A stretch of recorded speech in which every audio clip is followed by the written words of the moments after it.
Reading files with Python is not as difficult as you may think, which I'll actually show you quickly in this tutorial.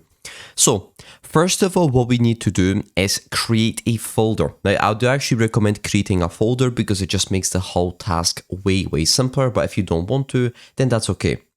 So we need a Python file. As you can see, I have a file right here. In this same folder, I'm going to create a text file, right? So we can read this file. So I'm just going to call it hello.txt. And now what we just need to do is we just basically need to write some text into our text file, right? Right, so I'm just going to write some gibberish. Please subscribe. Yes, please, my name is William. Just write some gibberish, it doesn't really matter. However, before you proceed, make sure that you save the file, because if you don't, then it's actually going to display an empty file, because for basically Python to read the current file, you actually need to save it, right?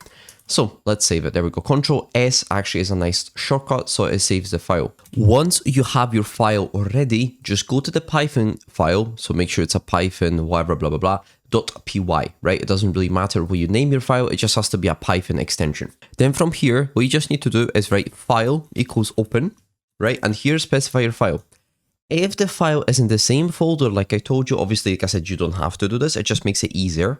If it's in the same folder, you can just specify the file name, right? hello.txt. However, if it's not in the same folder, what you just need to do is just put basically the whole absolute path of your file. Now, absolute pathing, all it is, it basically just goes from your C drive, right? So let me actually show you. It's very simple. So as you can see, it goes C, users, William, desktop, my folder. Now, actually, if you go to your C drive, right, which is right here, as you can see, we can actually backtrack it or navigate it directly.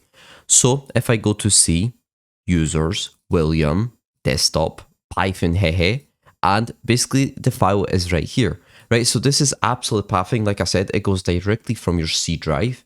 And as you can see, the file is right here. We just need to specify the file, right? Wham, bam, bam, very simple. I hope you guys understand this. Right, so if I just copy this, and if I just paste it right here, now you actually do need to do one thing. You need to put double backward slashes, right? So as you can see, there is one. I just need to make it two, right? You need to do two, because if you don't, it's not going to work. I know it's a bit stupid, but welcome to Windows. And then again, hello.txt, right? So here you specify your file at the end.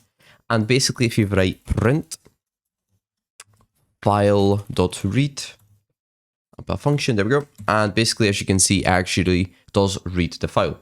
Now, if you only want to read, like for example, let's say 10 characters, right? You only need to, for example, 10, right? And this is actually going to reduce the file to only 10 characters. As you can see, basically reduced to 10 characters. Now, white space is included actually. So as you can see, only read actually 9 characters. So here is the white space or the enter, and that is also a character.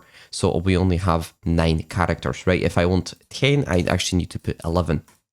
Boom, right? As you can see now, it's 10 characters. A bit confusing, but that's just the way programming is, or computing science the way it is.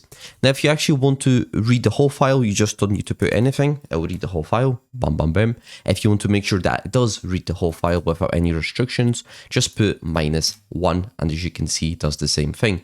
Wham, bam, bam, very cool, very nice.